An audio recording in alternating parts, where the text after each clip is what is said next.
तारिक इब्न Ziyad, जिसे अंग्रेजी में सिर्फ तारिक के नाम से भी जाना जाता है, एक अमवी कमांडर था जिसने 711 से 718 ईस्वी में वेस्गूथिक सल्तनत के खिलाफ जजीरा नमा आइबेरिन, मौजूदा स्पेन और पुर्तगाल की मुसलमानों की फतह का आगाज किया।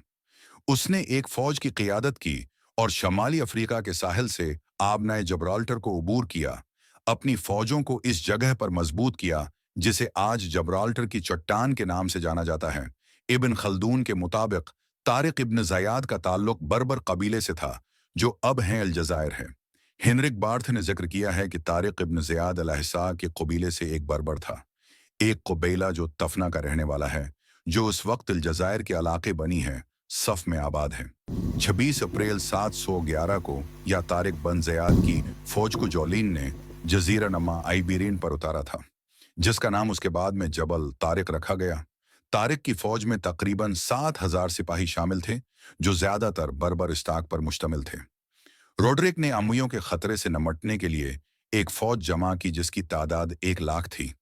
ज्यादातर फौज की कमान विटीजा के बेटों की थी और उनके वफादार थे, जिन्हें रोड्रिक ने बेदर्दी से माजूल कर दिया था। तारिक ने फैसला कुन फतह हासिल की जब 19 जुलाई को ग्वाडिलेट की लड़ाई में रोड्रिक को शिकस्त हुई और मारा गया। अपनी कश्तियां जला दो। तारिक बिन ज़ियाद ने 711 ईस्वी में समंदर के रास्ते स्पेन में दाखिल होने के बाद अपनी छोटी फौज से खिताब करते हुए कहा, मेरे प्यारे भाइयों, हम यहाँ अल्लाह का पैगाम फैलाने के लिए आए हैं। अब दुश्मन तुम्हारे आगे और समंदर पीछे है। तुम उसके मकसद के लिए लड़ो। या तो तुम फतह याब होगे या शहीद होगे। कोई तीसरा इंतखाब नहीं है। फिरार के तमाम जराए तबाह हो चुके हैं। दोनों फौजें ग्वाडिलेट के मैदान जंग में आमने सामने हुए, जहां 28 रमजान 92 हिजरी को बादशाह रोड्रिक को शिकस्त हुई और उसे कत्ल कर दिया गया। शिकस्त खोर्दा हिस्पानवी फौज टोलीडो की तरफ पीछे हट गई।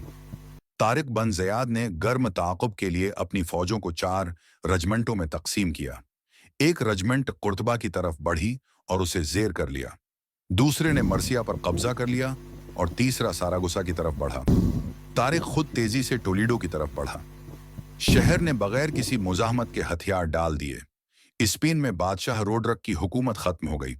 मुसलमानों की हुकूमत के नतीजे में स्पेन यूरोप के लिए फन, साइंस और सकाफत का मीनार बन गया। मस्जिदें, महल्लात, बागात, अस्पताल और लाइब्रेरियां बनाई गईं। नहरें मरम्मत की गईं और नई खोदी गईं। मुस्लिम सल्तनत के दूसरे हिस्सों से नई फसलें मुतारफ कराई गईं और ज़री पैदावार में इजाफा हुआ। अंदलस, जैसा कि स्पेन को मुसलमान कहते थे, मगरिब का गला बन गया।